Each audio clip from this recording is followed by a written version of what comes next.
لا مؤاخذة بقى يا جدعان، معلش ثانية واحدة ثانية واحدة.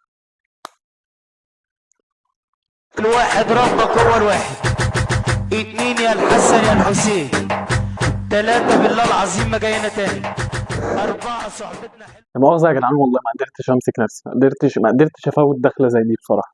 سلام عليك يا عم إمام وعلى الهاتريك المشطشط اللي أنت جبته في آخر ثانية. ما هو يا جدعان لو أنتوا كنتوا خدتوا احتفال الماتش اللي فات عادي وخلاص والدنيا احتفال وعدى، ولا كنا هنلاقي الزيطة دي ولا الهيصة اللي هتحصل دي.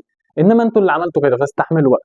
كلامنا النهارده هيبقى عن فوز الاهلي قصاد استاد ابيجان 3-1، فما تنسوش تعملوا لايك تشتركوا في القناه عشان نوصل القناه 1000 مشترك، ويلا بينا نبدا. والله يا جدعان من ساعه بدايه الماتش لحد بعد الجون الثاني بشويه كده الواحد كان قرفان من الماتش وقرفان من كولر وقرفان من كل حاجه. بعد الماتش اللي فات اللي عملته واللي كانت التشكيله فيه وحشه وكل حاجه وحشه، نازل الماتش ده برده بنفس الطريقه. ليه 3 في خط الوسط وانت رايح بتلعب صن داونز في جنوب افريقيا؟ يا عم ليه يا عم؟ ده فريق متزايل المجموعه عنده نقطه واحده، نازل لي ليه ب3 في الوسط؟ ما تنزل تهاجم من اول الماتش وخلص الماتش بدري بدري، نازل مقفل قصاد فرقه زي دي.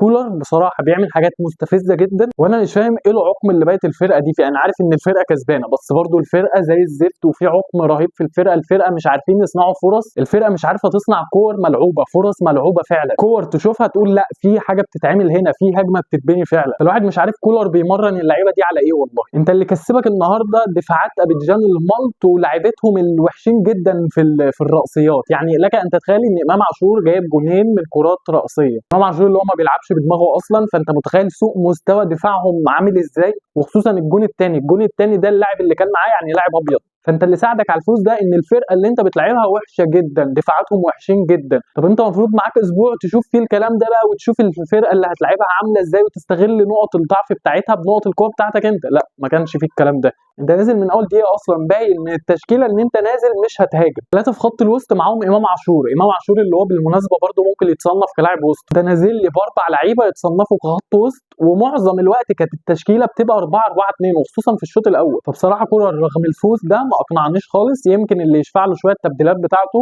ان هو ادرك الموضوع ده بدري، نزل قفشه ونزل نيدفيد. قفشه لما نزل فوق الفرقه شويه، الفرقه مسكت كوره وابتدت تروح بهجمات كويسه، وانت برده كسبت بفرديات لعيبتك، قفشه وامام ووسام والشحات في اوقات، كل دي فرديات. والتاني مره بقولها، خالد عبد الفتاح دوت ما ينفعش والله يبقى اساسي. يعني انا بحمد ربنا ان محمد هاني رجع خلاص عشان يخلصنا من خالد عبد الفتاح، مع احترامي لخالد عبد الفتاح ما يليقش ان هو يبقى الباك اليمين الاساسي في الاهلي خالص، بعيد خالص يا جماعه. والله محمد هاني اللي دايما بننتقده هو احسن منه مليون مره. فمن ايجابيات برده ماتش النهارده عوده محمد هاني ليك. خلاص خالد عبد الفتاح هيبتدي يقعد بقى، يرجع دكه تاني مع الوقت، عمر كمال يرجع يبدل هو محمد هاني، ما نشوفش خالد عبد الفتاح ده خلاص. واتمنى ان ماتش النهارده يبقى اثبت لك ان انت لازم تأيد علي معلول. تأييد علي معلول مش رفاهيه خالص. وعم امام بقى، ايه يا عم امام؟ ايه الهاتريك المشطشط ده؟ هم لسه خلصوا من موضوع البالونه عشان تعمل لهم طرزان؟ ايه يا امان؟ مش معقوله كل ماتش احتفال اروع من اللي قبله كده. مش فاكر بصراحه امتى اخر مره لاعب من الاهلي سجل هاتريك في دوري ابطال افريقيا. ماتش كبير جدا من امام عاشور النهارده، كان ممكن غير الهاتريك اللي جابه يجيب اجوان تاني، وسام ابو علي كان ممكن يجيب. فالفرقه الشوط الثاني وخصوصا بعد ما اتقدمت 2-1 لا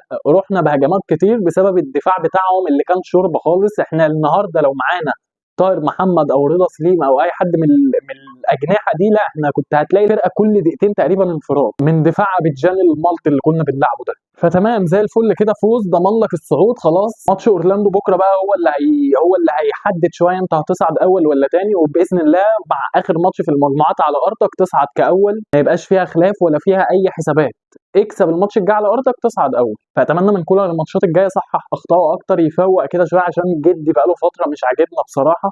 اتمنى الاداره تبتدي تدعم بقى. احنا وصلنا دلوقتي 11 يناير ولسه ما جبتش اي صفقات. وبس كده، دي كانت حلقتنا النهارده. فوز الاهلي على ابيجان 3-1 وهاتريك امام المشطشط. ما تنسوش تعملوا لايك وتشتركوا في القناه، عايزين نوصل للقناه 1000 مشترك، ونتقابل ان شاء الله في الحلقات الجايه. سلام.